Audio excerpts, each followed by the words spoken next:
Oke, baik, karena sudah jam 13, kita mulai saja ya. Walaupun sebenarnya belum masuk semua, baru cuma 4 orang ya dari sekitar 40 peserta. Tapi nggak apa-apa, kita langsung mulai saja. Nanti ada rekamannya, jadi nanti kalau misalkan ada yang tertinggal, nanti mungkin bisa melihat dari video rekaman. Nanti insya Allah akan saya share di YouTube seperti biasa ya. Oke, kita mulai. Bismillahirrahmanirrahim. Hari ini kita akan coba mengupas ya, bagaimana membuat sebuah sistem ya, sistem pencarian ya. Kita akan membuat sebuah reverse image search ya. Reverse image search itu maksudnya adalah mencari image dengan menggunakan image. Nah, teknik ini atau approach ini itu berbeda dengan kebanyakan sistem pencarian ya. Biasanya kalau kita mencari image, misalkan kita punya database gitu kan, database either dia MySQL, biasanya kita melakukan pencarian itu dengan menggunakan teks ya. Jadi misalkan ada image, kemudian ada keterangannya, either caption atau title atau description. Jadi yang dicari adalah bentuknya teks, kemudian sistem akan mencocokkan dengan deskripsi atau caption atau title dari image tersebut, nanti baru keluar hasilnya. Nah, seperti itu bagusnya, cuma membutuhkan human touch ya untuk memberikan caption atau title tersebut ya. Terkadang pekerjaan tersebut mungkin agak berat gitu kan. Nah, kita mau membuat kalau datasetnya sedikit sih mungkin sekitar 100, 200 nggak masalah. Cuma kalau datasetnya banyak kan jadi masalah juga kan, karena tidak scalable ya. Artinya scalable kalau misalkan data setnya atau database-nya growing menjadi jutaan, 2 juta gitu kan. Nah, sekarang kita mau membuat ya, kita mau mempraktikkan bagaimana cara mencari image dengan menggunakan image. Jadi kita punya dataset image yang mungkin dataset tersebut hanya gambar saja, tidak ada caption, tidak ada keterangan, tidak ada description, tidak ada title. Kemudian kita punya gambar yang mau kita cari ya, ini gambar apa sih? Misalkan ketemu di internet, ini gambar apa ya? Sepatu, tapi mereknya nggak tahu mereknya apa. Nah, kita akan coba searching, gitu kan? Kita akan coba searching menggunakan image tersebut sebagai query, maka nanti sistem akan mencocokkan yang ada di database tersebut, gambar apa aja yang paling mirip ya. Paling mirip secara apa? Yang paling mirip secara visual ya, penampakan, bukan secara pixel ya. Kalau pixel mungkin berbeda, cuma secara visual itu mirip. Ya, misalkan kalau sepatu warnanya sama gitu kan, atau sepatunya modelnya sama gitu kan, sepatu boot hitam ya. Ya, expect-nya adalah hasilnya seperti itu ya, mirip-mirip seperti itu ya. Jadi, nah kemudian nanti kita akan menggunakan Milpus ya. Milpus itu nanti akan saya jelaskan, tapi secara singkat Milpus itu adalah vector database ya, yang nanti image yang kita punya ya, itu nanti akan kita convert menjadi vector database ya. Kemudian kita simpan ke dalam Milpus. Plus di dalam Milpus juga sudah ada teknik pencarian kemiripan. Jadi si Milpus ini sudah sudah all in one ya. Jadi nanti kita tinggal belajar memakainya saja ya. Tapi nanti akan saya jelaskan sedikit teori di balik itu ya. Jadi bagaimana sih sebuah sistem pencarian kemiripan itu bekerja. Kemudian bagaimana nanti bagaimana caranya merubah image ya, dari raw image, dari JPEG atau PNG, kita rubah menjadi sebuah vektor ya. Bagaimana caranya ya kan? Nah, kalau nanti kita akan bahas ya. Kemudian kita juga nanti di akhir kita akan coba menggunakan YOLO. Ini sebenarnya untuk improvisasi saja ya. Kenapa nanti menggunakan YOLO? Karena secara general YOLO itu adalah library untuk object detection ya. Nanti kita akan kombinasikan antara reverse image search dengan menggunakan dengan teknik objek deteksi ya, deteksi objek YOLO ya. YOLO itu singkatan dari kepanjangannya adalah You Only Look Once ya. Ini library yang cukup populer untuk deteksi objek ya, untuk deteksi objek. Oke, kita lanjut dulu sebentar.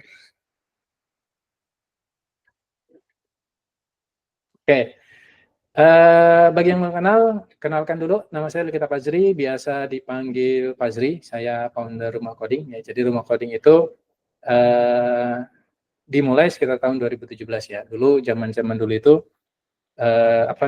sedang populer Android ya. Jadi starting dulu kita di mobile application, tapi sekarang ya sudah mulai merebar ke data science. Kebetulan memang AI dan data science sedang hot, jadi ya kita mengikuti perkembangan yang ada. Karena kalau nggak belajar ya, termasuk di IT ilmu komputer itu adalah bidang yang tingkat kadaluarsanya itu sangat cepat ya. Bisa jadi hari ini kita belajar, kemudian besok bisa jadi 2 minggu kemudian atau 1 bulan kemudian ilmu tersebut sudah usang gitu kan. Sudah ada lagi yang baru, sudah ada lagi metode yang lebih bagus ya, sudah ada lagi library yang lebih bagus gitu kan. Nah, makanya di IT itu kita harus belajar terus ya. Tidak bisa kita belajar kemudian uncang-uncang kaki, diam saja, kemudian ilmunya itu tetap relevan, tidak ya. Berbeda dengan ilmu ekonomi dari tahun 1960 itu ya secara basic sama gitu kan, secara basic paling perkembangan muncul teori-teori sedikit. Tapi kalau di ilmu komputer itu sangat cepat sekali ya, berbeda dengan ilmu-ilmu yang lain. Makanya memang capek kalau di IT itu karena sebentar-sebentar muncul, sebentar-sebentar muncul gitu kan. Ya seperti OpenAI aja, ChatGPT kan sudah baru keluar tahun 2021 kan, sekarang sudah versinya tiap tahun muncul ya, bahkan setahun 2 kali ya, versinya berubah-ubah terus ya. Yang begitulah di IT itu ya. Oke, sekarang kita masuk ke konsep ya. Di sini kita akan belajar apa itu sebenarnya reverse image search ya. Reverse image search. Nah, reverse image search itu adalah teknologi yang memungkinkan user atau pengguna untuk melakukan pencarian menggunakan gambar ya. Jadi tadi sebenarnya sudah saya singgung, jadi pencariannya itu bukan lagi dengan menggunakan kata atau deskripsi ya, tapi dengan menggunakan gambar.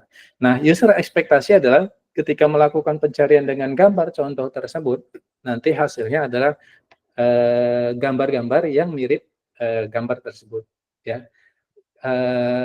Contohnya itu Google Image ya. Di Google Image itu sudah ada fitur kita mau mencari dengan gambar ya. Ya contohnya itu misalkan kalau kita nemu gambar di antah berantah gitu kan, ini apa sih sebenarnya, gambar apa gitu, atau hewan, ini hewan apa sih, atau ini ada sepatu mereknya apa sih ya. Itu contoh sederhananya, tapi secara nanti sistematik itu lebih banyak lagi manfaatnya yang kita akan singgung sedikit ya.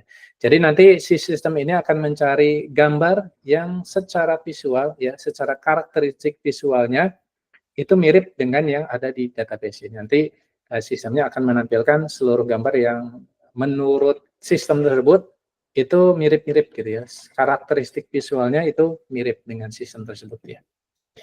Oke, ya. Reverse image system atau reverse image search itu sebenarnya adalah melakukan similarity search ya. Jadi pencarian kesamaan gitu ya secara visual ya. Jadi bisa dibilang similarity search kalau di teks ya. Jadi similarity search itu adalah metode untuk menemukan item ya. Jadi bisa banyak ya, nanti bisa item, dokumen, atau entitas yang memiliki kesamaan atau kemiripan dengan yang kita query-kan gitu kan. Kalau konteks kita image berarti nanti yang mau kita cari secara visual itu adalah mirip ya gitu.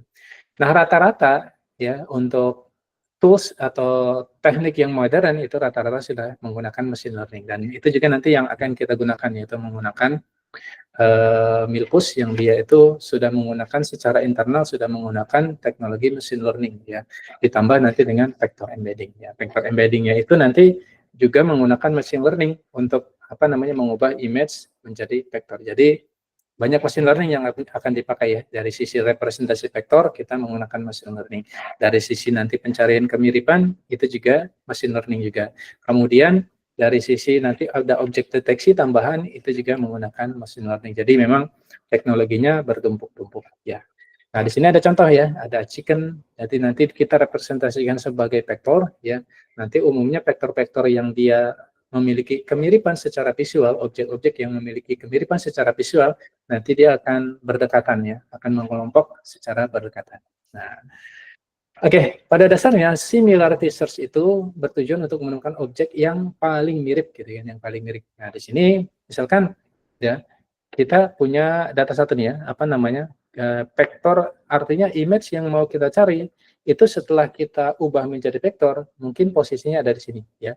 Nanti yang paling mirip itu siapa? Ya berarti yang ada di neighbor-nya ya. Jadi setelah objek-objek yang lain yang ada di database itu juga dijadikan vektor, maka nanti kalau secara secara jarak mereka berdekatan, ya maka kita asumsikan itu dia adalah memiliki kemiripan. Nah, nanti tinggal bagaimana caranya agar ketika kita mengubah image menjadi vektor, maka vektor-vektor yang memiliki kemiripan secara visual itu akan berada dalam posisi yang berdekatan. Ya, itu nanti challenge-nya adalah bagaimana merubah image atau objek, ya, atau secara lebih luas lagi teks atau audio sehingga menjadi vektor yang ketika dia itu objeknya itu memiliki kemiripan, ya misalkan sepatu sama sepatu, maka dia akan berdekatan. Jadi nanti setelah kita melakukan query, ya nanti setelah itu jadi mudah, tinggal kita cari objek yang berada di sekeliling query atau objek yang mau kita ambil, gitu ya.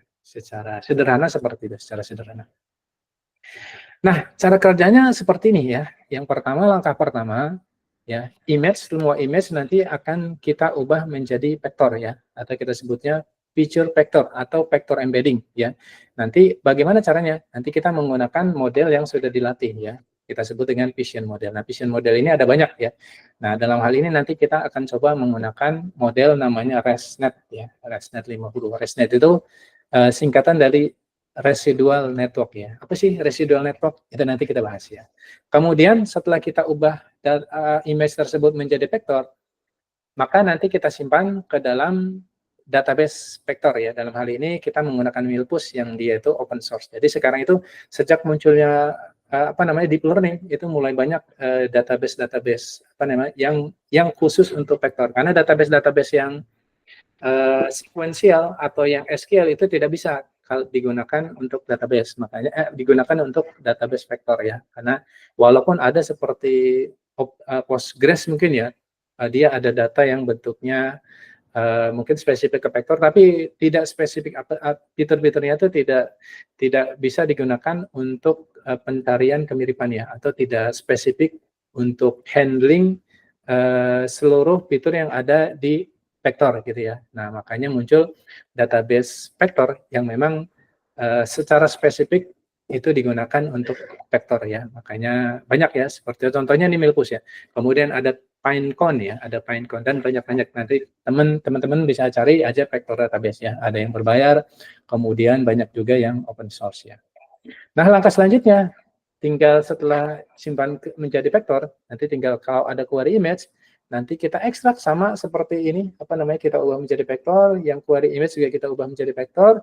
Setelah itu kita lakukan di sini matching ya. Ini nanti menggunakan jarak ya, bisa pakai quotient similarity atau L2, L2 ya.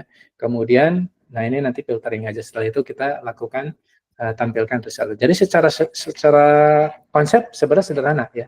Sederhana. Nanti challenge-nya tinggal bagaimana merubah image menjadi vektor. Dan ini pun nanti kita tinggal pakai ya, karena sudah ada model-model yang dia sangat capable di model vision ya, khususnya ResNet. Walaupun ResNet ini itu tahun 2015 ya, tahun 2015. Tapi ResNet ini sangat powerful ya. Tapi sebenarnya lebih banyak yang lebih bagus ya, karena sudah hampir 9 tahun ResNet ini. Nah, ini yang tadi saya singgung ya. Buat apa sih reverse image search ya? Banyak. Contohnya nanti ada di e-commerce. Ya, misalkan kita ada barang, cuma nggak tahu ini barang apa, kita mau beli. Nah, nanti kalau kita punya toko online, itu kita sediakan fitur untuk mencari produk by image ya. Contohnya di Amazon, Alibaba ini sudah ada ya. Reverse image search itu sudah ada ya. Jadi tinggal kita upload, kemudian nanti akan muncul yang mirip dengan hal tersebut. Misalkan tas, mereknya kita nggak tahu ini apa mereknya gitu. Jadi cukup fleksibel ya, cukup handy gitu ya. Kemudian manajemen konten digital gitu kan, bisa juga menemukan gambar kalau misalkan koleksinya sudah banyak kan sulit tuh mencari, terkadang mungkin juga nggak dikasih caption ya, karena memang foto ambil tidak ada captionnya. Nah, terus kita mau recall, gimana cara recallnya ya, cukup kita ambil sampel, nanti kita searching gitu kan. Kemudian di bidang keamanan dan pengawasan juga ya, seperti mendeteksi objek wajah kendaraan, direkam kalau misalkan mau reverse ini kendaraan ini pernah ke sini kapan nih. Nah, nanti bisa menggunakan sistem ini ya. Kemudian juga ada penyalahgunaan hak cipta ya. Contohnya misalkan platform seperti Google Image. Nah, ini sudah banyak dipakai nih ya. Teknologi ini melacak pelanggaran hak cipta. Jadi ada gambar yang memang dia license. Nah, kalau misalkan ketemu yang mirip kebetulan terpakai ada di misalkan di website tertentu nanti sudah otomatis bisa dideteksi.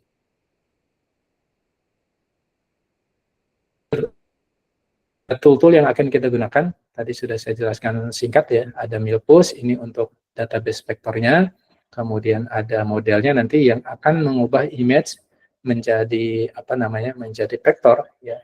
Nanti kita gunakan ResNet 50 ya. Ini adalah model CNN. Ya, jadi ini belum transformer ya, karena ini 2015. Nah, transformer itu 2017. Walaupun nanti sudah banyak vision transformer ya. Jadi model-model vision yang dia base-nya adalah menggunakan transformer. Itu ada banyak sudah banyak ya. Cuma kalau transformer biasanya agak berat, kita pakai yang ringan-ringan ya. Nanti kalau teman-teman sudah mau ke production, itu bisa nanti yang pakai menggunakan Vision Transformer. Kemudian ada juga nanti kita menggunakan YOLO ya. YOLO ini kalau nggak salah sudah versi yang 11 atau 12 ya, lupa saya. Tapi kita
Aduh, dari tadi saya keluar ya? Sampai kapan terakhir tadi? Iya Mas, keluar dari Sejak kapan ya saya keluarnya? yang menjelaskan YOLO tadi ya. Oh YOLO ya sebenarnya. Tapi sudah, oh dari YOLO ya? Dari YOLO aja ya? Iya, Oh oke. Saya kira saya nggak terasa tadi kalau keluar. makanya tadi saya ini WA di grup kan, takutnya Mas Fahrinya lupa gitu, nggak tahu kalau ini keluar gitu. Iya betul, saya nggak tahu saya keluar. Oke. Tadi sampai YOLO ya? Iya Mas, masih Baik. belakang lagi nih. Oke. Oke, YOLO. Jadi ini nanti kita gunakan untuk apa namanya? Untuk sekarang udah muncul belum? Sudah Mas. Oke, udah. Jadi YOLO itu nanti untuk deteksi objek ya. Kita singkat saja. Jadi nanti sekarang kita masuk ke evaluasi hasil pencarian. Jadi nanti kalau setelah kita bikin sistemnya, kita akan evaluasi untuk menilai seberapa efektif sama seberapa akurat sistem yang kita bikin. Nah, nanti ada beberapa ada beberapa metrik yang kita gunakan. Yang pertama itu precision. Nah, precision itu kita mau mengukur seberapa besar mengukur proporsi hasil pencarian yang relevan dibandingkan dengan semua hasil yang dikembalikan. Nah, precision ini kita gunakan kalau kita fokusnya ke hasil yang benar ya, tanpa memperhatikan hasil yang salah gitu ya.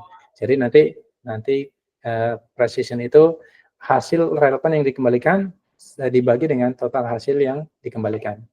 Kemudian satu lagi ada lagi recall ya. Jadi hasil yang relevan yang dikembalikan dibandingkan dengan total hasil yang relevan yang ada. Nah, ini ada perdebatan antara apakah menggunakan precision, apakah menggunakan recall gitu kan. Itu banyak perdebatan ya. Karena dua metrik ini itu fokusnya berbeda ya. Kalau yang precision itu fokusnya adalah dia mencari yang dari yang dikembalikan itu berapa yang relevan ya. Kalau yang recall itu dari seluruh yang relevan yang ada yang di dataset, berapa yang bisa diambil gitu kan. Jadi fokusnya recall ini dia nggak tidak memperhatikan hasil yang tidak relevan. Kalau precision itu dia memperhatikan yang tidak relevan juga masuk diperhatikan gitu ya. Kalau yang recall ini dia nggak peduli, pokoknya semua yang ada di database yang dia itu benar itu nanti diperhatikan. Jadi tidak memperhatikan si recall ini, nggak memperhatikan hati yang tidak. Nah, makanya muncul metrik ketiga, yaitu untuk menengahkan antara dua orang yang dua pihak yang berdebat apakah menggunakan precision ataukah menggunakan recall, maka muncul metrik baru namanya F1 score. Nah, F1 score itu untuk ngakali ya. Jadi kita bisa bilang rata-rata harmonis antara precision sama recall. Jadi yang berdebat sudah bisa sementara tenang gitu kan, karena sudah ada matriks yang mewakili dua hal tersebut. Nah, satu lagi ada namanya mean average precision ya. Ini lebih ke precision juga ya, tapi lebih ke lebih ke mean average-nya ya. Oke. Nanti kita akan coba masuk ke ini. Oke, sudah sampai sini ada yang mau tanya dulu ya sebelum kita masuk ke workshopnya? Tanya dikit Mas. Iya, boleh, silakan. Reverse image search ini berarti kalau untuk kasus klasifikasi buah-buahan bisa nggak ya? Misalnya mangga itu kan ada banyak varietasnya gitu. Mangga golek, mangga gedong. Nah, menggunakan gambar ini kita bisa nggak untuk kasus itu, Mas? Oh, sangat bisa. Cuma beda kasus, Pak. Kalau yang kasus klasifikasi lebih sederhana ya.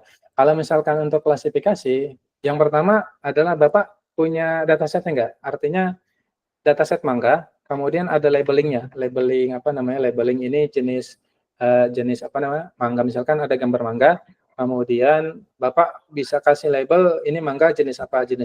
Itu nanti kasusnya kalau sudah ada datanya itu nanti tasnya lebih sederhana. Jadi cuma tinggal Bapak fine tuning ke sini aja nih. Kita punya model ini. Nanti Bapak ambil satu model yang paling bagus ya, bisa jadi ResNet ya.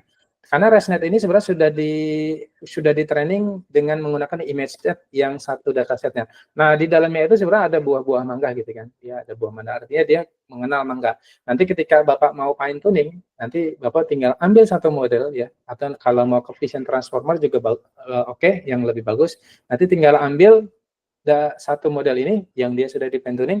Kemudian Bapak siapkan data set mangga ya. Mangga 1 kelasnya ini, mangga 2 kelasnya ini. Cukup mungkin sekitar 100 atau 200, nanti pasti si ResNet sudah bisa ya.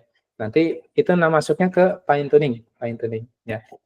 Yang kita kerjakan hari ini itu lebih kompleks lagi ya. Kalau yang ini cuma sederhana, dia keluarkan fitur, nah fiturnya ini yang kita lakukan klasifikasi. Jadi secara apa namanya, jawabannya bisa apa enggak, beririsan gitu kan. Cuma kita enggak melakukan klasifikasi, karena yang mau kita lakukan adalah diberikan buah ini ya, kita mau cari buah-buah yang mirip. Cuma dia tidak mengenal apa namanya ya, mengenal jenisnya gitu kan. Yang penting secara visual mirip, ya dia akan ambil ya. Bisa jadi mungkin kalau datasetnya nanti banyak, itu ada mangganya ada banyak, mungkin bisa jadi dia mengenal gitu kan. Tapi itu kan tidak bisa menjamin dia kalau misalkan kita berikan mangga golek, hasilnya adalah yang keluar mangga golek. Bisa jadi mangga yang lain masuk juga, karena secara visual mirip gitu ya. Kalau Bapak nanti mau spesifik ke klasifikasi, maka nanti tidak usah pakai vector database ya, cukup nanti ResNet kita fine tuning ke mangga yang sudah ada datasetnya gitu kan. Nanti Bapak siapkan aja dataset 100 atau 200, sepertinya ResNet sudah oke ya. Kalau sudah 200 data itu ya. Mungkin itu Pak ya. Baik, Menjawab tidak? ya. Oke, itu saya ada share ini apa namanya? Google Colab, coba teman-teman buka ya. Kemudian di copy to drive. Maaf tadi saya nggak ini ya, nggak terlalu konsen sama PowerPoint ini, jadi nggak lihat. Oke, kalau sudah langsung copy to drive ya, jangan lupa di copy to drive, buka di itunya, terus kita copy ke drive ya.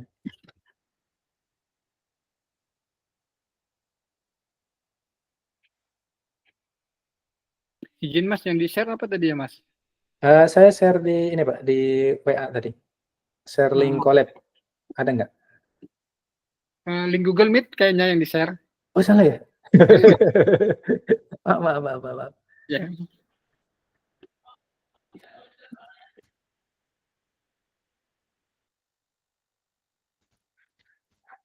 Oke. Nah, maaf. Oke, ini hasil ininya ya. Apa namanya? Coba dibuka linknya ya. Saya kopikan juga ke Gmeet-nya ya. Saya kopikan juga ke Gmeet. Mana juga? Siap, sudah terbuka Mas. Sudah buka ya. Oke. Oke, silakan dibuka, kemudian di apa namanya? Copy ya. Copy to drive nih, ada tombol copy to drive. Ya, kemudian setelah itu baru kita kerja di sini ya.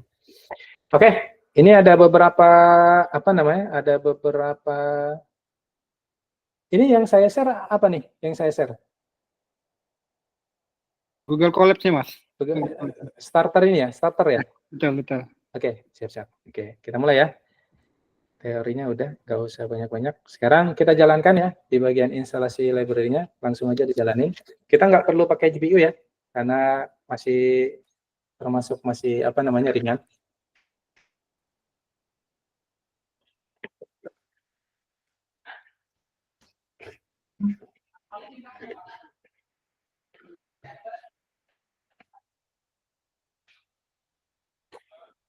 Oke, kita jalankan. Ini kita install beberapa library ya, yaitu PyMailPush. Ini PyMailPush itu adalah Mailpush itu sebenarnya dia dibuat secara natif, dia binary. Cuma nanti ada apa namanya, ada buat apa namanya library kalau teman-teman nanti mau menggunakan di Python, namanya PyMailPush ya. Kemudian ada tim ini adalah library untuk model ya, visual model, khususnya visual model itu nanti kalau teman-teman mau pakai model-model yang lain seperti ResNet 50, terus ResNext, terus ada lagi macam-macam, itu nanti tinggal menggunakan tim ya. Nah, dia itu sudah di pre-train ya. Jadi datanya kalau teman-teman coba buka tim, ini nanti banyak model-model di sini ya. Ada banyak model-model ya.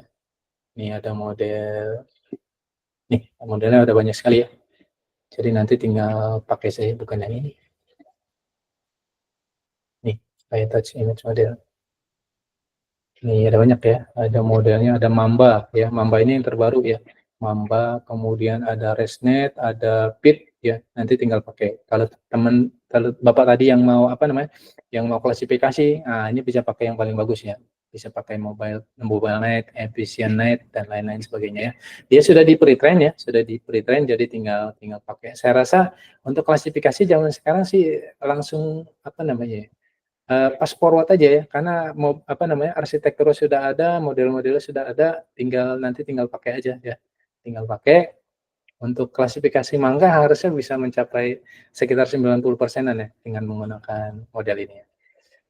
Oke, setelah kita instalasi, kemudian saya sudah siapkan datasetnya ada di Google Drive ya. Nanti tinggal diinstal saja. Ya, tinggal diinstal.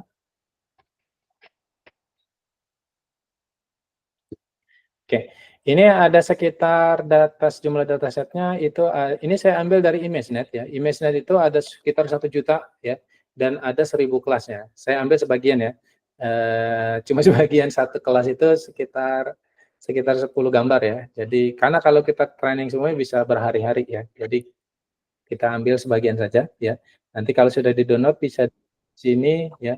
Ini ada folder train ya. Kemudian ada folder test ya. Jadi ImageNet itu adalah gambar-gambar yang dia tuh ada sudah dibuat kelas-kelasnya, misalkan Afghan Hound. Afghan Hound itu apa ya Afghan Hound? Ya ini hewan ini ya. Hewan apa tuh? Ya, apa? Terus ada lagi African, dia kelasnya banyak ya. Jadi ImageNet itu sekitar tahun 2008 di-publish ya. Dia sudah di kelas masing-masing ya. Sekarang lagi sebenarnya sudah muncul ImageNet versi 2 yaitu 22 juta ya. 22 juta. Kalau ImageNet yang versi 1 itu masih tahun 2009 itu ada 1 juta ya. Ini diambil sebagian aja ya. Ada killer whale ya. Jadi dia ada objeknya, ada kelasnya gitu ya. Oke, sudah ada yang WA? Kalau ada yang mau tanya bisa ke WA ya. Oke, nggak ada yang nanya.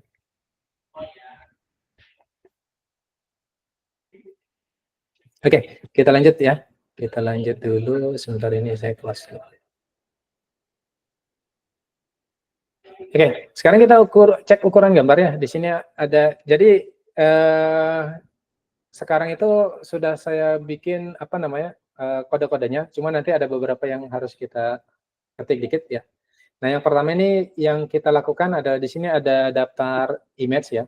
Sudah saya pilih sekitar 1, 2, 3, ada berapa nih? Ada 8 image ya. Sekarang kita coba cek dulu ukuran gambarnya ya. Jadi coba teman-teman ketik di sini ya, try. Kemudian bisa with image ya. With image dot open. Kemudian image path ya, terus SVMD. Kemudian kita cek width-nya sama height-nya. Teman-teman sambil ketik ya, kita ambil size-nya. Kita mau cek ukuran gambar beberapa, karena ukuran gambar di ImageNet ya kebetulan tidak sama ya. Kita mau cek ukuran gambarnya dulu ya. Kemudian kita kita pilih ukurannya image path. Kemudian size-nya itu kita lihat width sama height-nya berapa.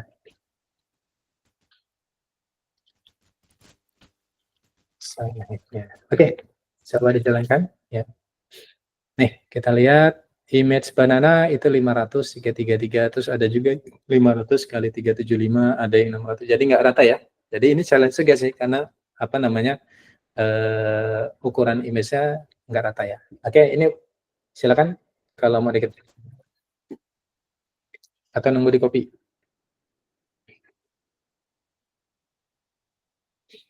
Diketik aja ya biar ada experience-nya.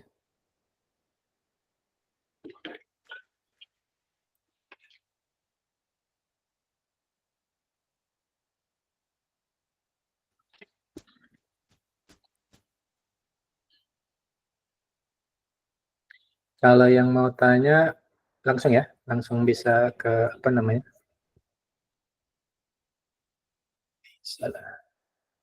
yang mau tanya bisa langsung ke WA atau ke email boleh.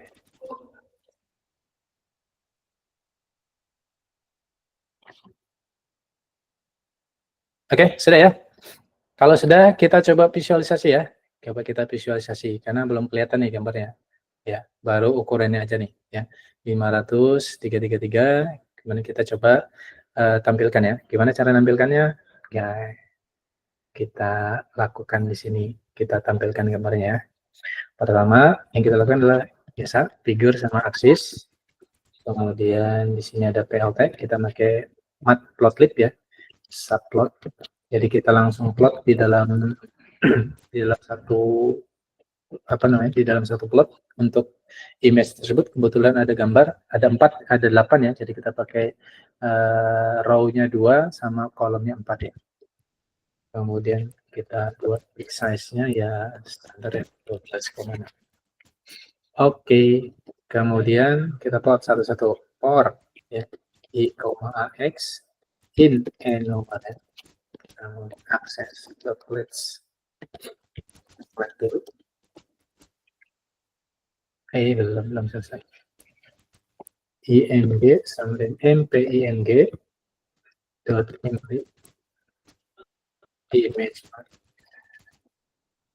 image path ini titik 2 ya. Kemudian ax.inshow img. Kemudian ax. Aksesnya kita off kan. Aksesnya off. Kemudian ax.setTitle. Kita kasih title ya. Path i. Kemudian font size-nya sama dengan 10. Oke, dijalankan. Nah, ini gambarnya ya. Ini yang pisang ya, terus ini banana ya. 3 data pertama adalah pisang, kemudian ada juga flamingo, kemudian ada ikan mas, ada sapi. Ini saya ambil 8 untuk sampel ya. Nanti kita mau lihat dengan gambar seperti ini, kemudian nanti kita ubah menjadi vektor, nanti kita coba petakan ya. Walaupun dia high dimensional, nanti kita akan coba reduce dimensinya ya, reduce dimensinya. Untuk reduce dimensi, agar dia bisa kita petakan menjadi 2 dimensi ya, dari 2048 dimensi high dimensional menjadi kita reduksi menjadi 2 dimensi agar bisa kita plot ke dalam sumbu X sama sumbu Y gitu ya. Mas, bagaimana cara mereduksi dimensi? Mereduksi dimensi ada banyak ya. Ada bisa pakai PCA ya. PCA mungkin sudah populer ya, menggunakan Principal Component Analysis ya. Tapi itu biasanya digunakan untuk yang linear ya, karena PCA itu tidak support non-linear. Nah, untuk data-data untuk model-model neural network itu biasanya non-linear. Makanya ada lagi metode baru ya untuk reduksi reduksi dimensi ya, yang itu namanya TSNA ya, TSNA ya. Nanti kita coba menggunakan TSNA. Nah, itu lebih powerful dan lebih cocok untuk visualisasi fitur-fitur yang dia itu high dimensional, terutama untuk yang model deep learning, karena deep learning kan sudah kompleks. Nah, biasanya itu sangat non-linear ya, sangat non-linear. Oke, saya copy dulu, barangkali ada yang mau.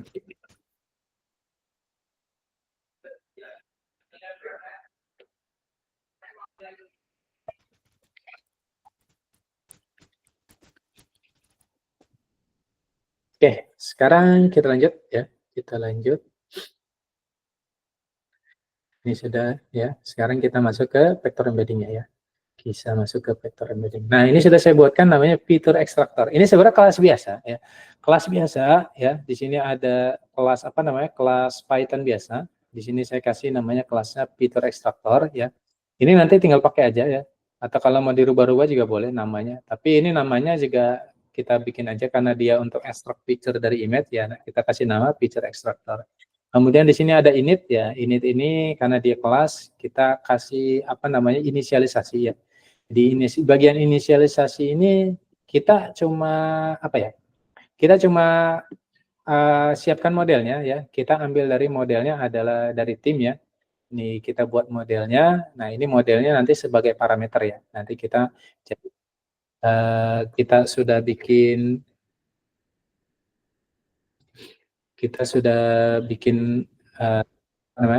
sebentar. Kita sudah apa tadi? Di sini ini ada WA yang Oke, ini create model ya, kriteria true ya. Kemudian num kelasnya 0 karena kita nggak melakukan klasifikasi ya. Kemudian kita lakukan global pooling ya, jadi kita average karena yang kita butuhkan bukan apa namanya, yang kita butuhkan sebenarnya cuma feature-nya aja ya. Nanti kalau misalkan teman-teman ada yang menggunakan untuk klasifikasi nanti global average-nya nggak usah dipakai ini ya, karena dia nanti feature-nya jadi apa namanya, jadi dirata-ratakan ya. Nah ini model name-nya nanti tergantung kita mau pakai yang mana. Nanti kebetulan nanti kita pakainya yang ResNet 50 ya, jadi tinggal pakai aja. Jadi so far di sini cuma inisialisasi aja ya, inisialisasi aja. Untuk modelnya nanti kita gunakan modelnya di model tim ya, model tim. Oke, sekarang kita convert dulu ya. Kita sudah punya modelnya, ya kita sudah eval, biasanya eval untuk apa namanya, untuk biar dia tidak ada gradien ya, gitu kan. Gradiennya mati, kita gunakan eval ya, karena menggunakan PyTorch-nya. Di sini nanti akan dipanggil ya. Ini ada image-nya, jadi kelas ini nanti dipakai untuk memanggil beberapa untuk picture extractor untuk berbagai macam image ya. Makanya di sini kita kasih di apa namanya, di function call-nya itu ada image ya. Oke, sekarang kita masuk ke sini. Kita convert dulu. Convertnya gampang karena kita sudah punya model sini self model ya. Jadi kita langsung masukkan image-nya, kita masukkan sebagai parameter dari modelnya. Caranya gimana? Caranya tinggal kita masukin saja. Ya, kita kasih nama input tensor. Input tensor sama dengan kita apa namanya? Kita ini dulu ya. Kita kasih input tensor di sini, input image unsqueeze ya. Unsqueeze itu maksudnya agar dia ada dimensi itunya. Karena kan kalau di input image ini biasanya normalnya dimensinya itu adalah channel, kemudian height sama weight ya. Nah, si model itu biasanya expect-nya adalah dia ada dimensi batch-nya ya. Makanya kita gunakan di sini unsqueeze ya. Unsqueeze ya. Unsqueeze ya, unsqueeze 0 ya. Dimensi 0-nya jadi nanti muncul dimensi batch-nya. Kemudian kita perform inference-nya. Jadi input tensornya cuma merubah ini aja ya, merubah dari image menjadi tensor ya. Ditambahkan batch itu ya. Kemudian kita inference, kita lakukan inference. Nah, ini biar dia nggak ada gradient. Nah, ini kita mulai lakukan inference. Kita panggil modelnya input tensor. Jadi nanti kalau teman-teman misalkan apa namanya, model ketika melakukan input tensor, karena model itu expect-nya dia adalah dalam batch ya. Makanya di sini kita unsqueeze agar ada muncul batch di dimensi ke 0 ya. Itu biasanya walaupun nanti cuma satu gitu ya. 1 kali ukuran channel ya biasanya 3, kemudian ukuran width sama ukuran height ya. Oke, setelah itu kita ekstrak ya. Kita ekstrak feature vector sama dengan output ya, output. Nah, ini kita squeeze lagi. Karena kita udah nggak perlu lagi dimensi batch-nya karena udah keluar dari apa namanya, sudah keluar dari model, tinggal kita jadikan dia seperti biasa. Nah, ini kita kasih numpy ya. Numpy maksudnya karena dia masih dalam apa namanya, masih kalau yang ini outputnya itu masih output dari model, makanya biar dia nanti bisa dipakai di tempat lain, dia kita lepas ya, kita convert menjadi numpy. Nah, setelah itu tinggal kita return ya, ya, tapi kita gunakan normalize ini yang nanti kita ambil dari scikit-learn ya. Biasanya kalau di normalize itu lebih bagus hasilnya. Kalau apa namanya, kalau untuk deep learning ya, kita reset satu komponen satu agar dia jadi pattern-nya. Kemudian sama dengan 2. Oke, kemudian oke, kira-kira ini kemudian jalankan.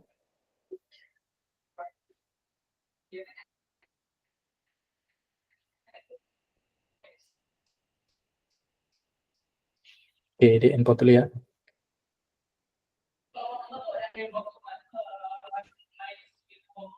Oke, sudah ya? Sudah semua? Saya copy ya. Kalau yang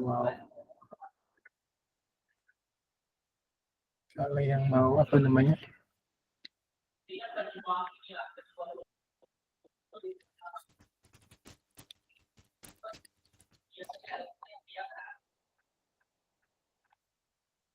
Oke, sudah. Silakan di apa namanya? Di copy kalau yang mau copy.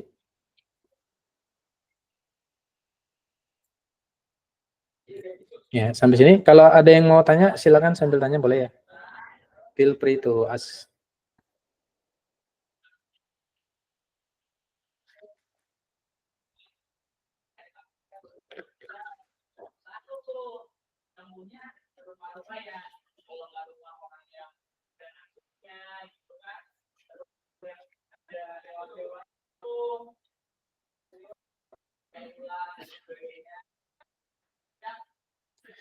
Oke, kalau udah kita bikin ininya, fitur ekstraktornya, kita lanjut ke instance-nya ya. Instance-nya kita lanjut.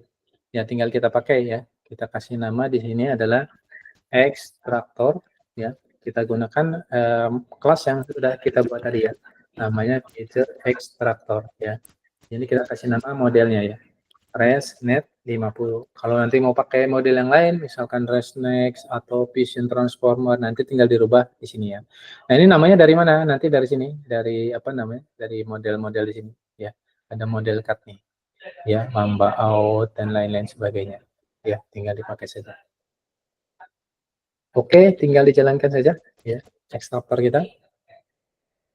Nanti dia download nih ya, model apa namanya? Model ResNet ya akan download yang sudah yang sudah fine tuning ya, versi fine tuningnya akan di-download ya.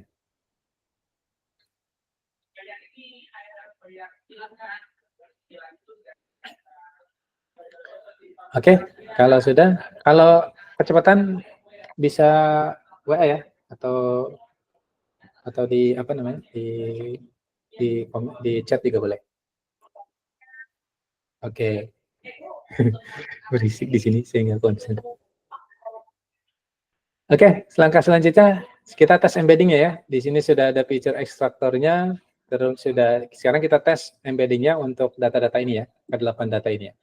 Oke, sekarang kita gunakan ekstraktor yang sudah ada tadi, kita coba pakai untuk mengekstrak untuk image-image yang 8 ini ya. Oke, kita coba ya. Tinggal kita bikin di sini, kita klik embedding ya, embedding atau feature vector np.array, kita pack dia ke dalam apa namanya np array, kemudian kita panggil ekstraktor ya, ekstraktor image ya, for image in image package. Ya udah seperti ini aja. Nah, tinggal kita print dimensinya ya. Kita lihat nanti dia jadi berapa dimensinya ya. Print dimensi embedding. Embedding.set. Oke. Kita lihat dia ukurannya berapa. Ya, nah di sini lihat nih dimensi embedding. Ini 8 itu menunjukkan dia ada 8 image ya. Ini ada 8 image. Nah, 2048 itu adalah, jadi masing-masing image itu ada 2048 ya, ada 2048 vektor ya. Jadi vektornya itu komponennya, elemennya ada sekitar 2048 ya. Jadi jadinya matriks ini ya. Jadi setiap satu image ini misalkan image banana ini ya, banana yang pertama, itu berarti nanti direpresentasikan sebagai vektor dengan panjang vektornya ada sekitar 2048 vektor ya. High dimensional ya. Jadi kalau kita mau visualisasikan itu nggak kebayang ya, karena dimensinya tinggi, dimensi 2000. Gimana ngebayanginnya? Nggak bisa. Makanya biasanya kalau teman-teman mau visualisasi, kira-kira posisinya itu berdekatan nggak sih? Ya, kira-kira berdekatan nggak sih? Atau berjauh-jauhan? Itu biasanya kita reduksi dulu ya, kita reduksi menjadi 2 dimensi ya. Boleh juga menjadi 3 dimensi, tapi betternya kita lihat secara 2 dimensi. Karena kalau 3 dimensi juga kita masih membayang-bayangkan ya posisinya itu ya. Kalau 2 dimensi kan jelas karena cuma satu bidang aja. Oke, dari sini paham ya? Dia dimensi embedding khususnya untuk ResNet ya. Kalau ResNet dia hasil embeddingnya itu adalah 2048. Nanti model yang lain itu bisa jadi dimensi yang ininya beda ya. Ya, jadi nanti dicek Karena nanti ketika kita membuat vektor, itu kita harus tentukan dimensi length-nya ya untuk database tersebut. Oke, sekarang kita coba reduksi ya dari 2048 ini menjadi 2 dimensi ya. Setelah itu kita lakukan plottingnya agar bisa terlihat posisi masing-masing vektor ya. Contohnya ini kita gunakan 8 data dulu ya. Kalau nanti kita udah melakukan pencarian, nanti kita gunakan semua. Nah, cuma untuk visualisasi kita gunakan 8 data dulu ya. Sekarang kita reduksi ya. Nah, reduksinya nanti kita menggunakan TSNI ya, TSNI. Nah, TSNI ini Mas izin Mas. Siapa Mas nih, Pak? izin yang ini Mas. Gimana Pak? Izin yang tadi di copy Mas. Yang mana Pak? Yang ini ya? Ya, yang MB itu ya. Oh ya, siap. Sebentar. Jadi ketika salah. Sebentar.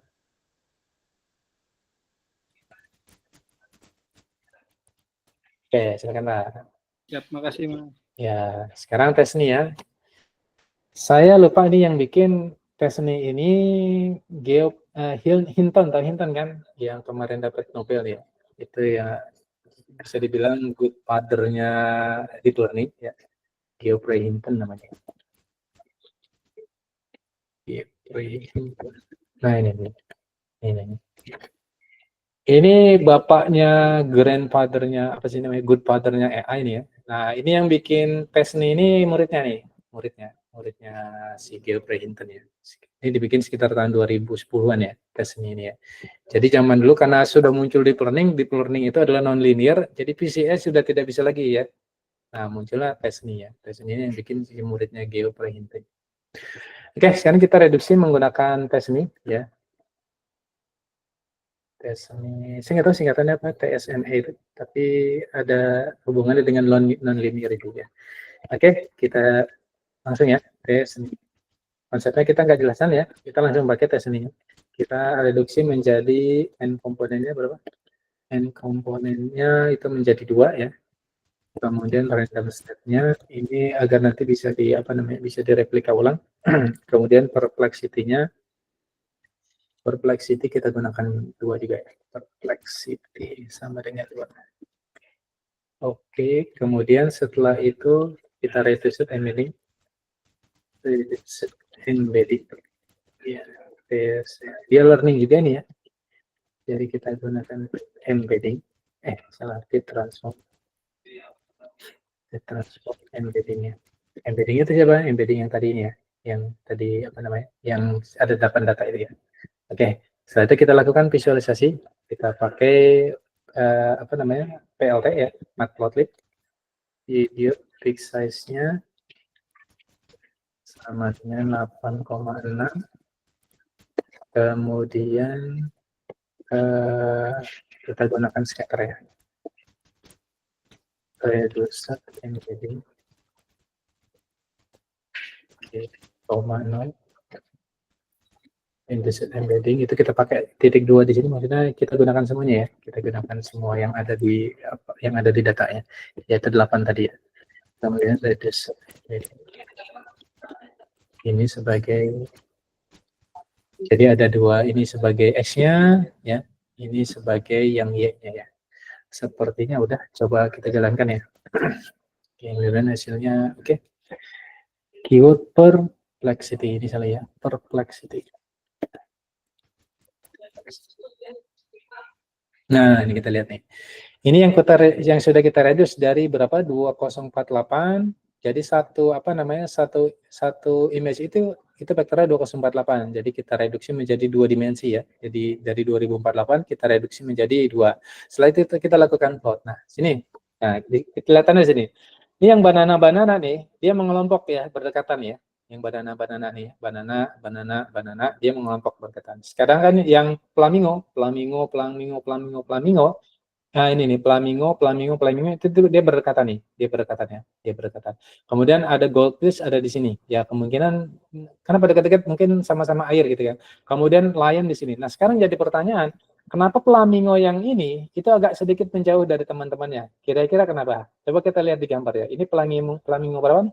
12417 ya. 12417 nih ya. 12417 kenapa? Kenapa berbeda? Ya, karena kita lihat di sini. Di sini ada gambar background-nya ya. Jadi yang ini bisa menjadi menjadi noise ya. Padahal flamingonya ini cuma sedikit ya. Nah, di sini ada backgroundnya. Ini mempengaruhi vektornya. Kenapa? Karena flamingo cuma sedikit di sini. Sedangkan noise-nya itu banyak. Sedangkan yang di sini itu jelas ya. Flamingonya besar. Kemudian ini besar. Makanya yang ini sama yang ini dia berdekatan. Sedangkan yang ini agak menjauh, ya kan? Agak menjauh.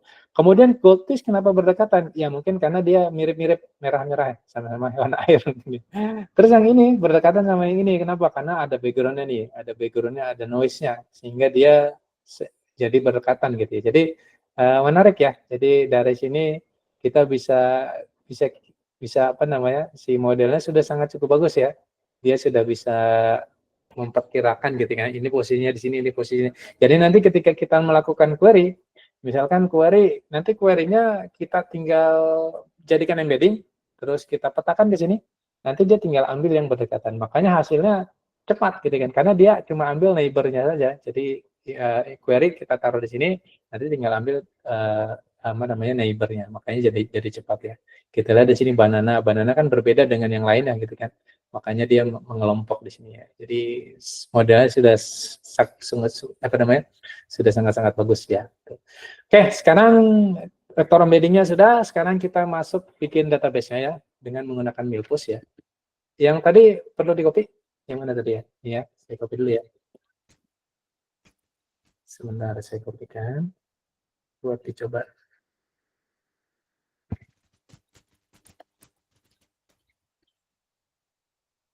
Oke.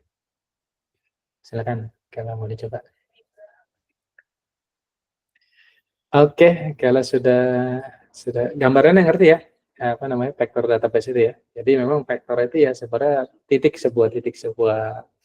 Nah, nanti gambar-gambar yang secara visual mirip, nanti dia umumnya akan berdekatan. Jadi makanya dia cepat dan kemungkinan salahnya itu kecil ya, karena sudah menjadi vektor ya. Oke, sekarang kita bikin collection di Milpus ya. Ini sudah saya siapkan sedikit. Nah, ini tinggal kita bikin client.create collection. Create collection. Nah, collection name kita kasih nama image embedding. Kita kasih nama image embedding. Kemudian vector field-nya ya, jadi dia bisa custom vector, bisa custom name di sini. Ini kita kasih nama vector. Kemudian dimensionnya, nah ini penting nih.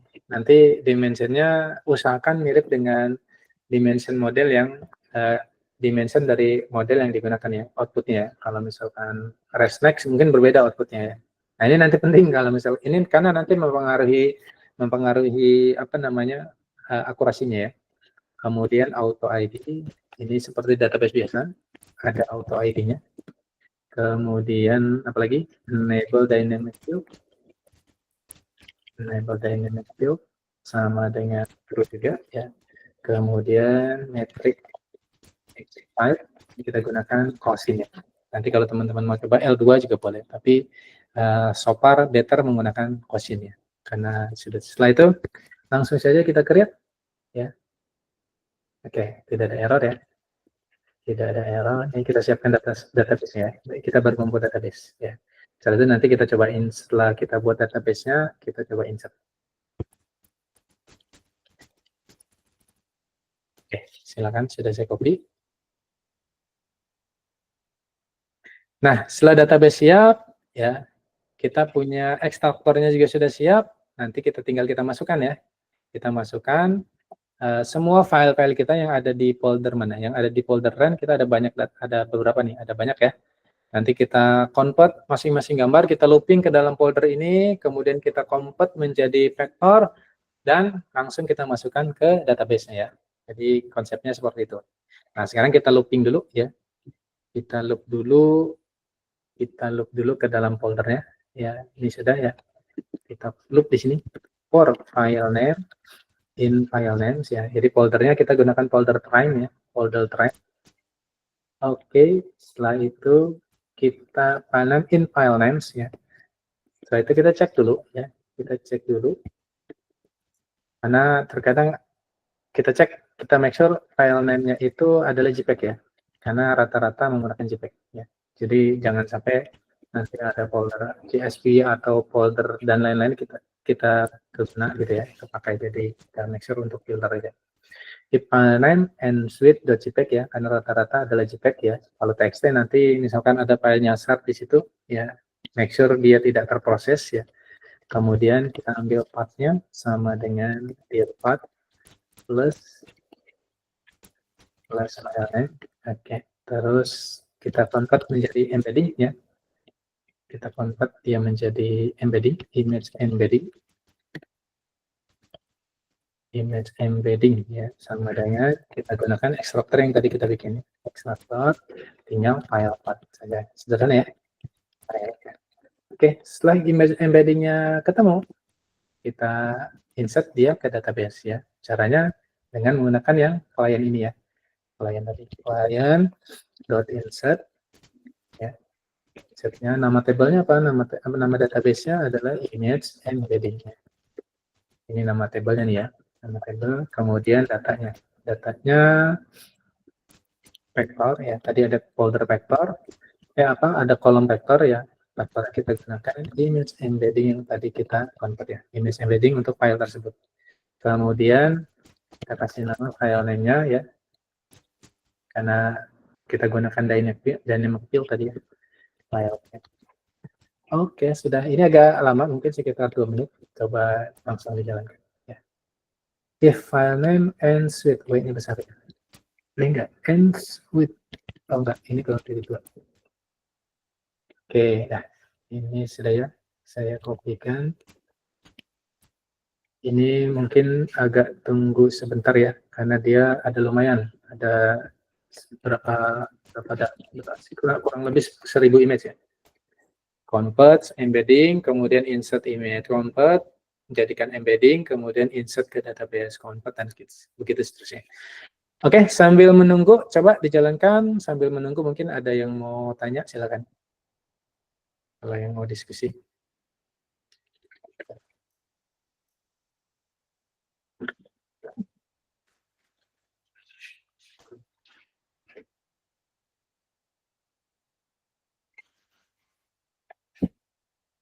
Sambil nunggu sebentar ini ya, kurang lebih. Ya, silakan Pak, silakan Pak. Kalau mau diskusi boleh, silakan. Cintanya Kak. Ya, silakan Pak. Ya, Kak, kalau ini mungkin data saya nyoba kemarin itu data antara RGB sama grayscale itu kira-kira ngaruh ke akurasi nggak ya Kak untuk proses ininya? RGB ngaruh enggaknya? Sepertinya enggak ya. Kalau misalkan sepertinya enggak ngaruh ya, karena memang sih rata-rata karena model machine learning itu sudah support warna, ya biasanya kita masukkan semuanya karena mungkin ada pengaruh. Tapi sepertinya pengaruhnya sedikit karena yang dilihat sama si model itu sebenarnya secara spatial information ya. Jadi kalau image itu dia melihatnya sebenarnya tidak melihat warna tapi melihat spatial picture gitu ya, spatial picture. Jadi dia mengcapture picture secara spasial ya, mungkin dari sisi bentuk, dari sisi shape itu mungkin yang akan ditangkap. Sepertinya warna itu mungkin menangkap, cuma mungkin dari sisi akurasinya penambahannya tuh sedikit sekali gitu ya, sedikit sekali. Makanya biasanya terkadang kalau kita punya limited memori itu biasanya kita jadikan dia grayscale. Karena memang model CNN umumnya itu melihat secara spasial, picture-nya itu diambil secara spasial ya umumnya. Ya, tapi normalnya untuk kalau memorinya cukup, biasanya kita masukkan aja semua dimensi ya. Karena kan RGB ada 3 channel ya, ada red, ada green, ada blue. Sebenarnya sama saja sih, masing-masing itu cuma ketika di join dia menjadi warna ya. Sebenarnya kita ambil satu channel aja sebenarnya sudah cukup sih, sudah cukup. Kecuali nanti kalau misalkan kita bekerja dengan menggunakan satelit imagery, karena satelit imagery itu nggak cuma 3 channel, tapi dia ada banyak channel ya, karena masing-masing ada perbedaan, ada suhu untuk menunjukkan bahwa daerah ini mungkin agak sedikit panas atau ada agak sedikit datarannya agak tinggi, yang warna itu dia mempengaruhi mungkin ketinggian gitu ya. Mungkin itu Pak, kalau misalkan data-data seperti gambar atau apa itu mungkin grayscale juga nggak masalah sih. Ya, menurut saya sih. Cuma mungkin kenaikannya nggak terlalu signifikan ya. Kalau antara bedanya grayscale sama berwarna. Nah, mungkin itu saja ya. Kecuali nanti menggunakan satellite imagery ya. Imagery itu mungkin ya kita masukkan semua channelnya ya.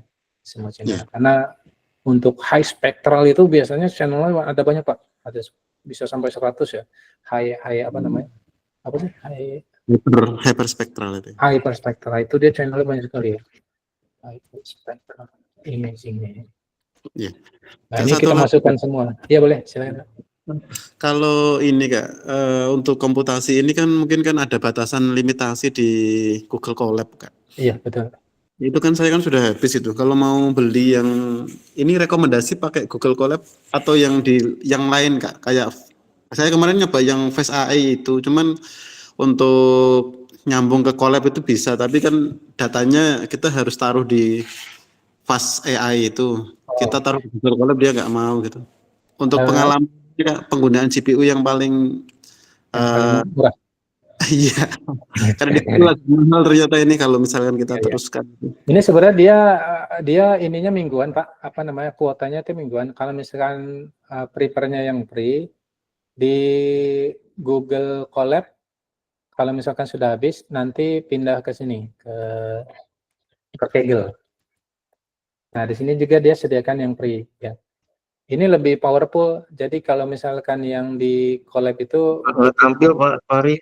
Belum tampil di layar. Oh, ini belum tampil. Sekarang munculnya apa yang sekarang? Share-nya hilang, Kak? Oh, share-nya hilang, Pak. Share-nya hilang. Kenapa hilang ya? Sebentar. Karena sempat mati tadi.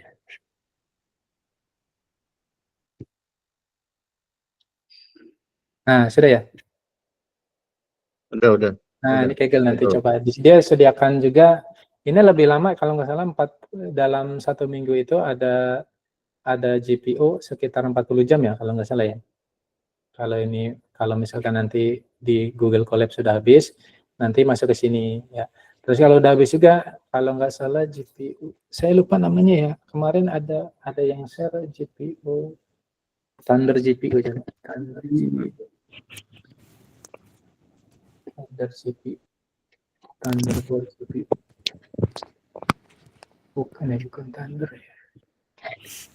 Nanti kalau saya ingat deh, saya info ke grup ya. Ada juga yang di apa namanya.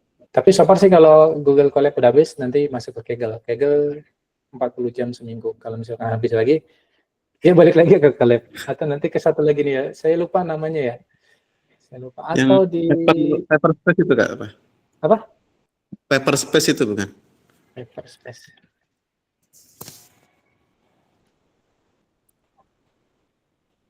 Bukan yang ini, bukan. Ini gratis juga, Pak? Kemarin saya nyoba yang itu, yang Face AI itu kan. Oh. Ya, bukan ini. Ada lagi nanti. Tapi ya kalau ini digital option nih. Ini nggak gratis kayaknya ya?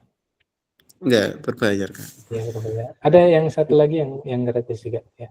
Ntar saya kalau masih ada. Nah, kalau yang di Kaggle itu data yang sudah kita siapkan, kita buat di Google Colab bisa dipakai juga di Kaggle? Datanya nanti kayak saya aja. Jadi Bapak masuk simpan aja di Google Drive ya. Simpan di Google Drive, nanti tinggal ambilnya via gini ya. Via apa namanya? Dari lewat sini. Nah, di Kaggle itu juga nanti dia download ke lokal gitu ya.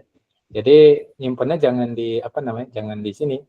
Jangan di Google Colab, tapi simpan aja ya bisa di Google Drive atau di tempat penyimpanan yang lain. Jadi nanti suatu waktu dibutuhkan, kita mau pindah notebook, tinggal kita download saja ya. Jadi nggak perlu upload lagi dari lokal ya. Kalau ini kan lebih fleksibel ya. Kita mau pindah-pindah notebook juga nanti bisa gitu ya. Jadi kita simpan saja ke cloud, nanti tinggal kita download. Either kalau misalkan di Colab habis, kita pindah ke Kaggle, datanya sama gitu kan, cuma tinggal download aja. Iya, siap. Terima kasih. Ya, sama-sama. Oke, ini sudah apa namanya? Insertnya sudah selesai ya. Tadi sudah saya copy ya. Oke, sekarang kita masuk ke searching ya. Nah, ini yang penting adalah di bagian search sama display ya. Jadi nanti kita masukkan ke query, nanti kita lihat hasilnya seperti apa ya. Menurut saya menarik sih ya. Sekarang kita lakukan yang di to-do-nya ya, yang di to-do-nya. Di sini nanti kita searching menggunakan klien tadi ya, masih ada kita search ya. Di sini ada beberapa parameter ya. Pertama adalah pakai table yang mana ya, kita gunakan table embedding tadi. Kemudian data yang mau kita query ya, ini biasanya array, jadi kita bisa nyari nggak cuma satu image ya, kita bisa cari beberapa image gitu kan, tapi sampelnya kita gunakan satu image aja ya. Oke, nah ini image yang mau kita cari juga pertama kita jadikan embedding dulu ya, agar sama nanti ya. Jadi kita punya gambar yang mau kita cari, kita ekstrak menggunakan apa namanya ResNet juga ya. Kita gunakan ekstraktor yang sama, jangan sampai menggunakan ekstraktor yang berbeda antara yang di database dengan yang mau kita cari image-nya. Kalau beda ya hasilnya tidak jaminan hasilnya bagus ya. Oke, ini datanya, kemudian fieldnya apa saja yang mau kita output ya. Kita cukup ambil file name-nya saja, karena kita mau display nanti ya. File name ya. File name kan tadi kita masukin, nah ini file name ya. File name. Kemudian satu lagi paramnya apa aja ya. Paramnya kita cuma kasih param ya, pencarian ini metriknya ya. Karena dataset tadi menggunakan Kosin ya, kita gunakan Kosin. Oke, ada lagi ya. Oh, ini masih ada to-do ya. Masih ada to-do. Satu lagi kita kerjakan. Ya, di sini kita prosesnya ya. Jadi setelah dicari, ketemu resultnya, nah kita looping ke result ya. Nah, ini saya cara baca hasil resultnya ya. File name sama dengan di sini ada hit ya. Hit itu maksudnya yang dia dapat ya. Hit. Nah, di sini ada dua folder nanti, ada apa namanya? Key-nya ada dua ya. Entity sama file name. Entity itu satu row-nya. Nah, yang kita ambil, kita butuhkan cuma file name-nya aja ya. Kalau vektornya sendiri kita udah nggak pakai, tapi dipakai nanti secara internal untuk mencari vektor yang berdekatan. Tapi setelah ketemu, yang kita butuhkan justru sebenarnya file name-nya aja ya. Karena dari vektor kita nggak bisa berbuat apa-apa ya, karena vektor bukan image yang asli. Nah, di sini kita apa namanya, kita resize karena kita mau munculkan resize menjadi 150 setelah itu kita append ya, append ke dalam folder img, folder image ya. Oke, setelah itu ada lagi to-do-nya, ada ya, cuma ini aja ya. Oke, ini coba kita display dulu. Oke. Ya, belum ya. Ini baru fungsi search sama display-nya aja ya. Jadi belum melakukan. Oke, saya copy dulu. Ini to-do yang pertama. To-do yang pertama saya kopikan.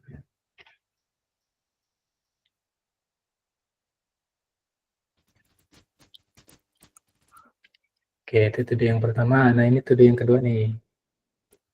To-do yang kedua.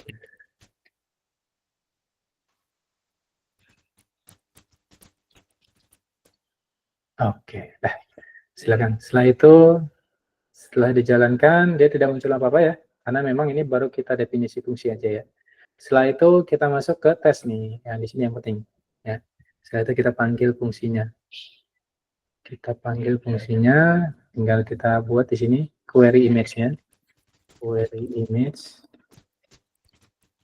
sama dengan test ya. Kita masuk ya ke folder testnya ya, jadi udah nggak folder train lagi.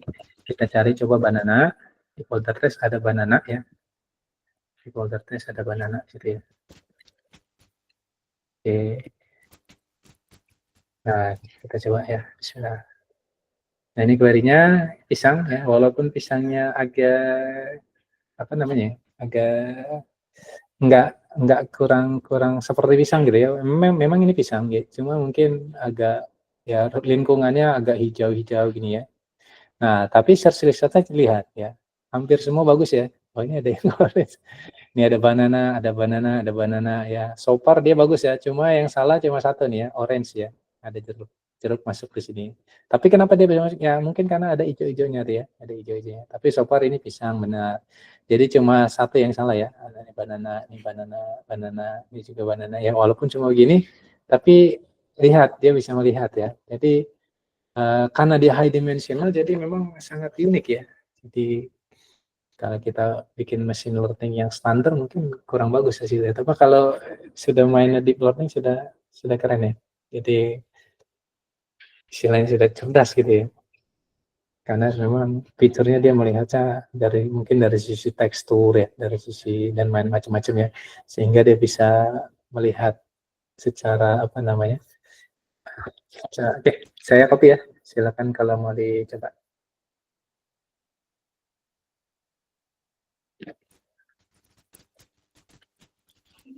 Oke, ini duduk yang satu ya. Oke, kita coba lagi yang lain ya. Kita cari kelas yang lain.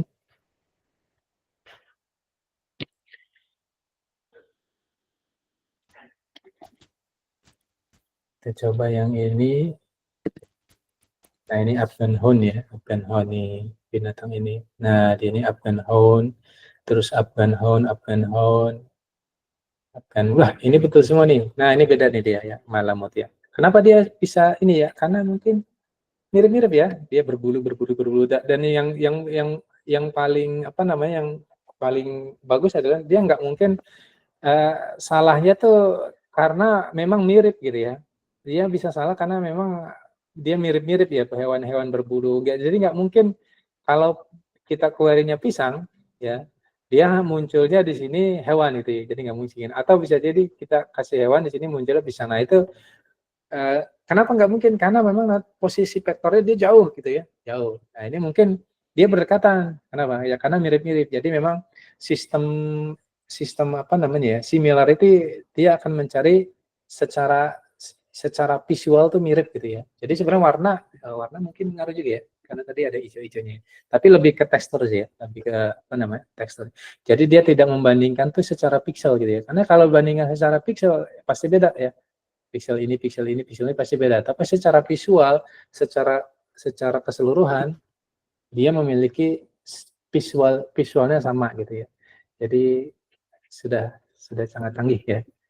Terus ini yang canggih siapa nih? Ayo coba. Si Milpush-nya atau Jawanya? Yang canggih itu ResNet-nya ya. Jadi Milpush-nya itu sebenarnya cuma yang mengubah vektor itu kan sebenarnya si ResNet ya tadi ya. Nah, dia memetakan sudah berdekatan. Nah, Milpush tinggal cari yang dia yang mau image yang kita query kita petakan menjadi vektor. Nah, nanti tinggal ambil neighbor-nya ya. Karena secara logik yang dia penampakannya mirip-mirip secara visual pasti dia berdekatan gitu ya. Jadi yang kerennya adalah si vektor si model yang mengubah image menjadi embeddingnya tersebut itu sebenarnya yang kerennya itu. Karena dia bisa make sure bahwa image yang mempunyai mirip secara visual itu akan dipetakan secara berdekatan gitu ya. Oke, itu tes kedua. Coba kita lihat tes yang selanjutnya ya. Kita lihat. Nah, ini apa nih? Flamingo ya. Ya, flamingo itu lihat. Walaupun warnanya misalkan dia beda, tapi tetap muncul ya. Ya, ini misalkan warnanya putih, tapi di sini yang flamingo yang biasa tetap muncul ya.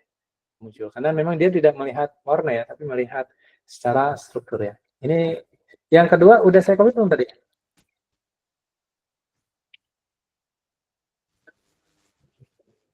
Yang kedua belum ya? Saya copy yang kedua. Oke, saya copy kedua sebentar. Oke, yang kedua, sekarang yang ketiga ya.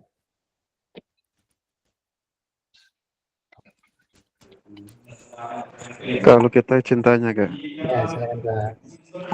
Kak, kalau ini kan Milfus untuk ini ya, untuk sama YOLO untuk fitur pencarian ini. Kalau misalkan untuk klasifikasi itu bisa diterapkan nggak Kak? Bisa. Kalau Bisa untuk ya? klasifikasi nggak usah pakai Milpush, pakai modelnya aja tadi. Jadi cukup ResNet-nya tuh. ya cukup ResNet-nya aja ya. Cukup ResNet-nya. Oh, Nanti kalau butuh nanti saya cariin deh tutorial yang itu sebenarnya lebih simpel ya, lebih simpel. tinggal siapkan dataset khusus kita, Iya. misalkan tadi Kemarin Mangga ya. itu saya coba itu, tapi akurasinya kok masih jelek ya pakai ResNet itu. Apakah data Eh, saya yang terlalu kompleks itu atau bagaimana ya, Kak? Datasetnya apa ya? Itu saya kemarin ini beras. Oh, beras. Ya, Kan datasetnya ada berapa? mirip-mirip gitu. Ada berapa? Ada klasifikasi untuk 7 kelas. Enggak, datasetnya masing-masing kelas ada berapa? Masing-masing 100. Masing-masing 100 ya. Nah, nanti bisa Iya. jadi nanti yang pertama untuk model-model CNN itu biasanya dia expect datasetnya itu normal ya. Kalau misalkan nanti ada imbalance kelas itu biasanya nanti bermasalah ya kalau misalkan kelasnya tidak balance ya. Maksudnya Iya. kelasnya tidak balance itu misalkan kelas 1 sangat banyak tapi kelas 2 Iya. sedikit. Nah, itu nanti mempengaruhi performa model. Nah, kelas Bapak itu nanti normal atau imbalance? Ada kelas-kelas Kemarin yang saya samakan semua, Kak. 100 masing-masing kelas ada Iya, 100 ya? masing-masing 100 ya. Oh, udah itu harusnya udah bagus ya harusnya. Iya, Cuma mungkin masih programnya 0,4 kemarin 0,4 saya ya. Kalau cobakan itu. 0,4 sebenarnya sejelek-jeleknya model itu 0,5. Sejelek-jeleknya. Kalau misalkan Iya, iya. modelnya di bawah 0,4 itu berarti modelnya sangat-sangat jelek. Karena kalau kita bikin model yang modelnya itu random, itu nanti dia akan 0,5.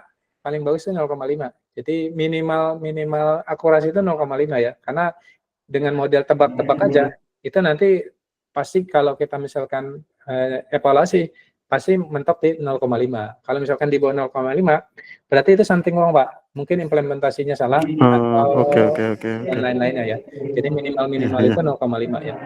Dengan model yang Iya, tebak-tebak iya. aja, artinya kita bikin model cuma random gitu kan. Asal tebak aja, kita nanti 0,5 akurasinya minimalnya ya. Siap, Kak, siap. Mungkin nanti akurasinya Kalau ada, Kak, nanti bisa minta tolong ini oke, siap. yang klasifikasi. Terima kasih. Siap ya. Oke, kita lanjut ya yang 4 ya. Oke, ini yang 4 nih, safety pin ya. Nih, safety pin ya. Nah, ini juga apa namanya? Agak salah dua gitu ya, salah dua ya.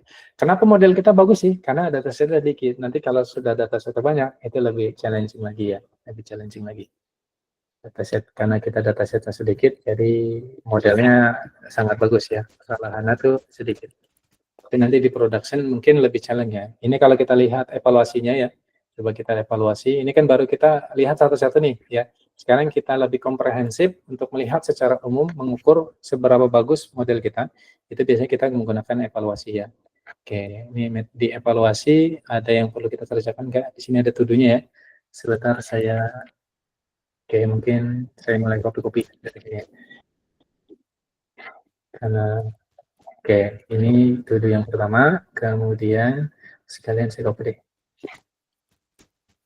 Sekalian saya copy tuduh yang kedua.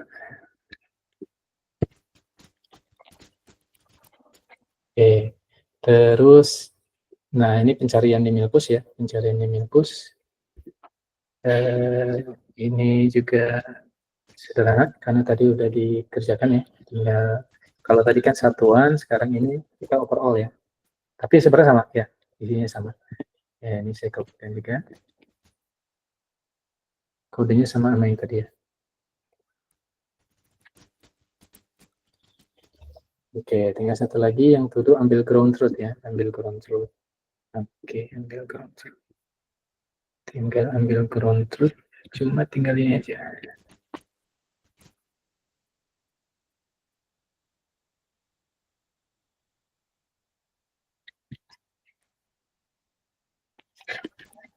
Oke, nah, ini aja.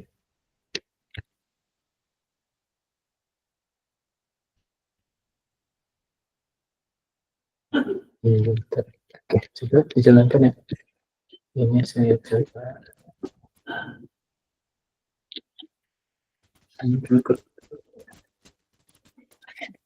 Oke, dah coba dijalankan. Oh, ini ada tuduhnya juga ya, masih ada tuduh. Di ground truth-nya masih ada tuduh yang harus dikerjakan. Ini juga tinggal di copy saja ya. Bentar.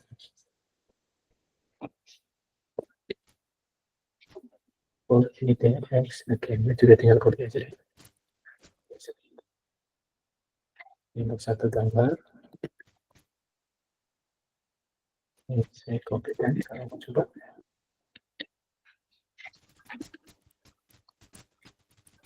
Oke, satu lagi, dua lagi. Terus ini record. Kita pakai 2 metrik ya. Ini pakai 3 metrik. Oke, satu lagi yang record.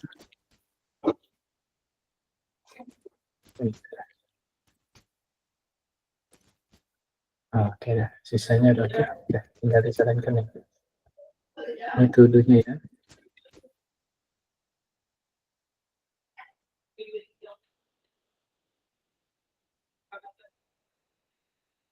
Error ya.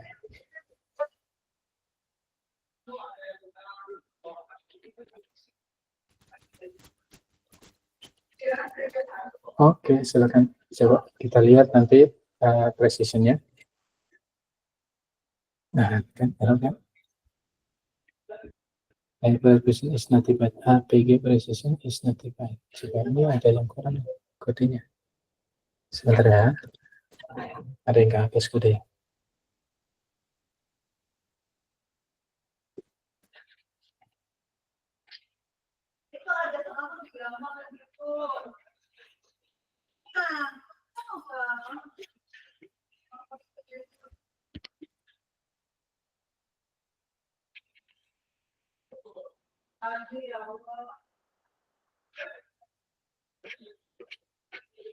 Average precision. Oke.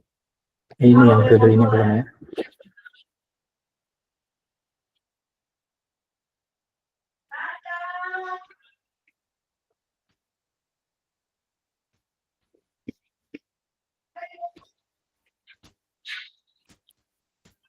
Satu lagi kurang.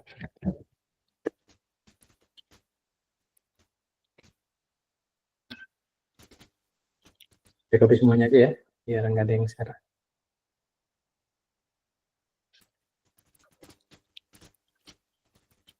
Oke, langsung copy semuanya aja. Nanti kita lihat average precision-nya itu sekitar 0,79 ya. 0,79 itu sudah bagus ya. Jadi di atas 0, karena dataset kita sedikit ya. Nah, ini 0,779. Ini kenapa sama semua mirip-mirip? Karena memang hasilnya bagus ya. Hasilnya bagus-bagus. Kalau kita lihat sih hasilnya cuma beda sedikit gitu ya. Ada ini saya dapetin. Ini dia juga kalau yang kenapa ini jelek ya karena memang query image-nya nanti kurang bagus. Nah, ini nanti yang mau coba di-improve menggunakan object detection ya. Ini deteksi kemudian di crop dulu gitu ya. Tapi setelah saya coba ternyata mungkin modelnya yang kurang bagus ya, yellow-nya yang kurang bagus. Nah, ini kita coba masuk ke deteksi image ya. Nah, yang perlu kita kerjakan di sini, nah ini di bagian search with cropped image. Saya coba cari kodenya dulu. Nah, tinggal kita tambahkan di sini di bagian to-do-nya satu ini aja ya. Oke, ini cuma satu ini aja di bagian YOLO. Jadi di sini kita menggunakan YOLO-nya, mana YOLO nih. Ini modelnya YOLO 5, kita ambil dari Torch Hub ya, dari Ultralytic YOLO 5, nanti dia retrain-nya sudah ada ya. Ini di train menggunakan dataset namanya Coco dataset ya, itu lumayan banyak ya. Jadi bukan data ImageNet ya. Kalau untuk Coco dataset kan untuk deteksi image. Kalau ImageNet bukan untuk deteksi. Oke, ada ini tinggal dijalankan saja. Sudah tidak ada dulu lagi.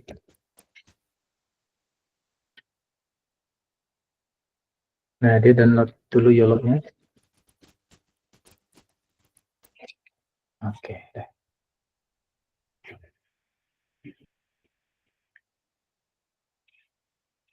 Nah, ini sudah ya. Tinggal sekarang kita searching ya.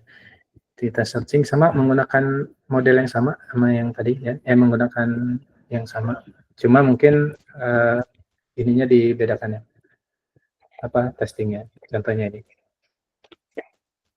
Nah, sekarang yang kita panggil adalah search with cropped image. Jadi kita deteksi dulu. Nah, ini ketika di crop bedanya sama yang tadi, coba lihat bedanya beda sedikit ya.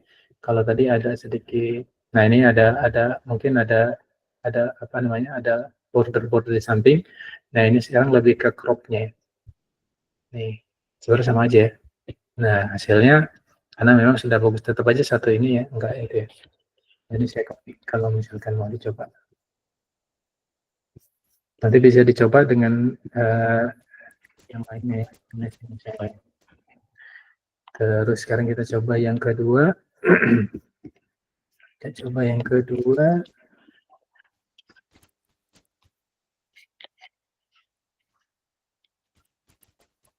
Nah, ini yang kedua nih ya. Nah, pisangnya lebih ke crop ya. Kalau tadi ada agak besar ya. Sekarang lebih di crop. Nah, ternyata setelah di crop malah justru muncul yang lain gitu ya. Gambar-gambar muncul yang lain yang lebih mirip gitu. Jadi terkadang enhancement nggak selalu hasilnya lebih bagus ya. Terkadang justru hasilnya lebih jelek ya. Nah, ini nanti setelah di evaluasi itu hasilnya lebih jelek ya. Jadi mungkin kurang bagus dalam hal ini karena deteksinya juga kurang maksimal ya, cropnya dia kurang bagus ya, deteksi objeknya kurang bagus. Oke deh. Terus tes 3 sama dicoba yang tadi, cuma nanti tinggal dikasih search with cropped image aja. Oke, untuk selanjutnya ini nanti tinggal evaluasi ya, sama yang di atas, cuma nanti pasti hasilnya lebih sedikit ya. Oke, sampai sini ada yang mau tanya dulu? Kita diskusi ya. Sisa kodenya nanti tinggal teman-teman. Atau nanti saya kasih ini yang sudah jadi ya. Sampai sini ada yang mau tanya dulu sebelum kita tutup? Ada yang mau diskusi lagi?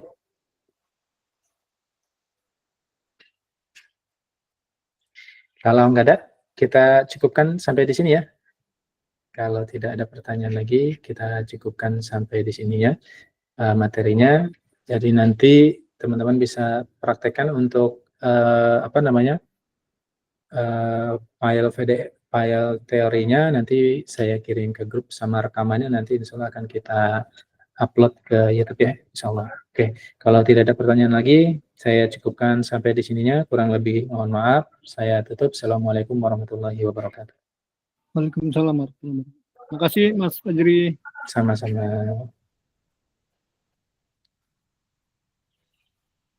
Terima kasih Pak. Sama-sama.